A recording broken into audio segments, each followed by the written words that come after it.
الحمدللہ رب العالمین والصلاة والسلام علی سید الانبیاء والمرسلین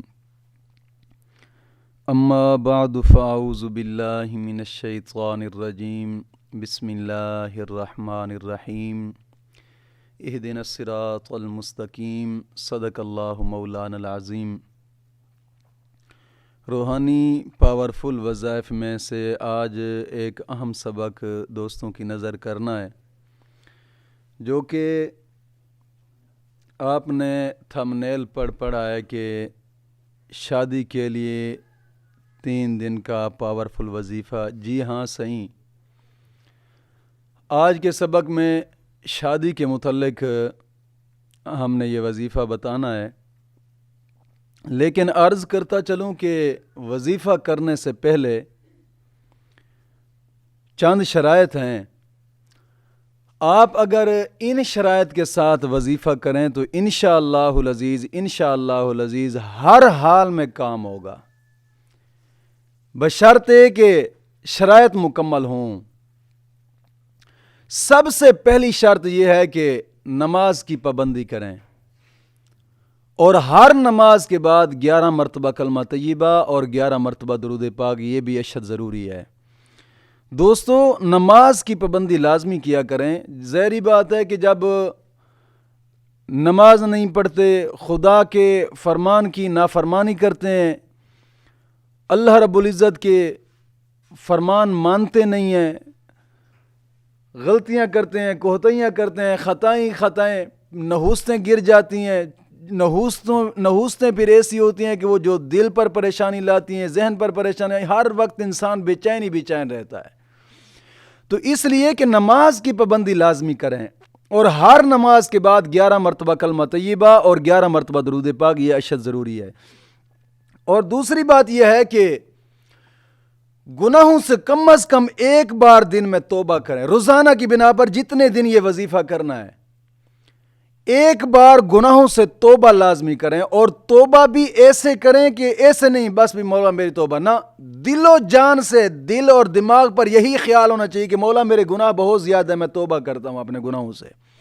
اور توبہ کرنے کے بعد پھر پختہ عزم رکھنا ہے کہ آئندہ کے لیے کسی قسم کا کوئی گناہ نہیں کروں گا، کسی قسم کا بھی۔ بعض اوقات توبہ کرتے بھی ہیں، لیکن توبہ کرنے کے باوجود داڑیاں بھی منڈاتے رہتے ہیں، توبہ کرتے ہیں، توبہ کرنے کے باوجود پھر بھی کوئی نہ کوئی گناہ کرتے رہتے ہیں۔ لیکن پختہ عزم کرنا ہے کہ حتی الامکان گناہ، ہاں بتقاضۂ بشریت انسان سے غلطیاں تو ہو جاتی ہیں، ایسی بات نہیں ہے، ہر انسان سے غلطی ہوتی ہے، لیکن گناہوں سے توبہ کریں اور سچے دل سے توبہ کریں، کم از کم دن میں 1 مرتبہ۔ پہلی شرط کہ نماز کی پابندی کریں اور ہر نماز کے بعد 11 مرتبہ کلمہ طیبہ اور 11 مرتبہ درود پاک پڑھیں۔ اور دوسری شرط کہ روزانہ کی بنا پر جتنے دن یہ وظیفہ کرنا ہے، ہر قسمی گناہ سے توبہ کرنی ہے، ہر قسمی جھوٹ، فراڈ، غیبت، چغلی، ہر قسمی گناہ سے توبہ کرنی ہے۔ اور تیسری شرط یہ ہے کہ 3 دن لگاتار جتنے دن یہ وظیفہ کرنا ہے باوضو رہیں۔ ویسے باوضو رہنا تو ثواب ہے، نبی کریم صلی اللہ علیہ وسلم کی فرمان مبارک ہے، حضور نے فرمایا کہ جو شخص ہر وقت باوضو رہتا ہے، مولا کریم اپنی رحمت سے جنت اس پر واجب کر دیتا ہے۔ تو بہتر ہے کہ ہر وقت باوضو رہا کریں۔ باوضو رہنے سے بڑے فائدے ہوتے ہیں۔ آقا کریم صلی اللہ علیہ وسلم نے فرمایا کہ جو شخص ہر وقت باوضو رہتا ہے، قیامت کے دن سورج کی طرح اس کا چہرہ چمکتا ہوا نظر آئے گا ہر کسی کو۔ تو دوستو، یہ 3 شرائط: نماز کی پابندی، ہر گناہ سے توبہ روزانہ کی بنا پر، اور ہر وقت باوضو رہنا ہے۔ اور پھر کوشش کریں کہ وظیفہ کرنے سے پہلے تھوڑی سی چیز صدقہ کر دیں، صدقہ بہتر ہے۔ اور آقا کریم صلی اللہ علیہ وسلم کا فرمان مبارک ہے کہ الصدقۃ رد البلا، صدقہ مصیبتوں کو ٹالتا ہے، صدقہ دکھوں کی دوا ہے، صدقہ مشکلات کو حل کرتا ہے۔ صدقے کے بڑے فوائد ہوتے ہیں، مشکلات کو حل کرتا ہے صدقہ۔ جہاں مرضی چاہے صدقہ کر دیں، ویسے اپنے محلے میں بچوں کے اوپر صدقہ کر دیں، کوئی چیز 10 20 روپے 100 روپے جتنا جی چاہے، اور کوشش کریں کہ اس صدقے کو صدقہ جاریہ بنایا کریں. صدقہ جاریہ تو مراد یہ ہوتا ہے کہ جس طرح کہ ہماری مسجد کی درسگاہ زیر تعمیر ہے, برآمدہ. نبی کریم صلی اللہ علیہ وسلم کا فرمان مبارک ہے کہ دین کی اشاعت کے اداروں کے اوپر جو خرچ کرتا ہے, جب تک اس کے خارج کے ساتھ اینٹ سیمٹ کوئی چیز لگی رہے گی, اس وقت تک فرشتے اس کے نامہ اعمال میں نیکیاں لکھتے رہیں گے. کوشش کریں کہ درسگاہ کے اندر ضرور حصہ ڈالیں. درسگاہ کا خرچ اخراجات بھی کافی زیادہ ہے. جناب علی ایک ٹرک بجلی کی ضرورت ہے, سیمٹ کی تقریباً 40 بوری ضرورت ہے, اور جناب علی 30 من تقریباً سریہ لگ جائے گا. 30 سے 40 من تقریباً سریہ لگ جائے گا. خرچ اخراجات کافی ہے. اللہ فضل فرمائے گا, اور مولا کریم جن لوگوں کو چن لیتا ہے اپنے گھر کے لیے وہ بڑے خوش نصیب ہوتے ہیں, کہ وہ خوش نصیب لوگ ہیں کہ جن کا رزق مولا کریم اپنے گھر پر خرچ کرواتا ہے. یہ یاد رکھیے گا, یہ صدقہ جاریہ ہے. اگر ہو سکے تو کوشش کریں کہ اس میں بھی حصہ ڈالیں. اسکرین پر آپ نمبر دیکھ رہے ہوں گے, Allied bank account, Jazz cash, زی پیسہ اکاؤنٹ بھی. تو کوشش کریں کہ یہ صدقہ جاریہ ہے, اس میں ضرور اپنا حصہ ڈالیں. تو بہرحال وظیفے کی طرف آتے ہیں. وظیفہ کرنا یہ ہے کہ نماز فجر کے بعد 3 دن کا یہ وظیفہ, اور پاورفل گارنٹی شدہ وظیفہ یہ ہے. صرف ایک مرتبہ کر کے دیکھیں. پہلے دن نماز فجر کے بعد صرف 3 مرتبہ سورۃ فاتحہ پڑھنی ہے. صرف 3 مرتبہ. 3 مرتبہ سورۃ فاتحہ پڑھنے کے بعد صرف 1 مرتبہ سورۃ فتح پڑھنی ہے. پھر 11 مرتبہ درود ابراہیمی پڑھ کر رب کی بارگاہ میں دعا کر لینی ہے. جب نماز ظہر پڑھنی ہے تو نماز ظہر کے بعد صرف 1 مرتبہ سورۃ فتح پڑھنی ہے. یہ یاد رکھیے گا, ہر نماز کے بعد دوسری نماز تک جتنا بھی ٹائم آئے گا درود ابراہیمی پڑھتے رہنا ہے. اٹھتے رہیں, بیٹھتے, چلتے پھرتے, لیٹتے, درود ابراہیمی پڑھتے رہیں. نماز ظہر کے بعد 1 مرتبہ سورۃ فتح پڑھیں, اول آخر 11 مرتبہ درود پاک کے ساتھ.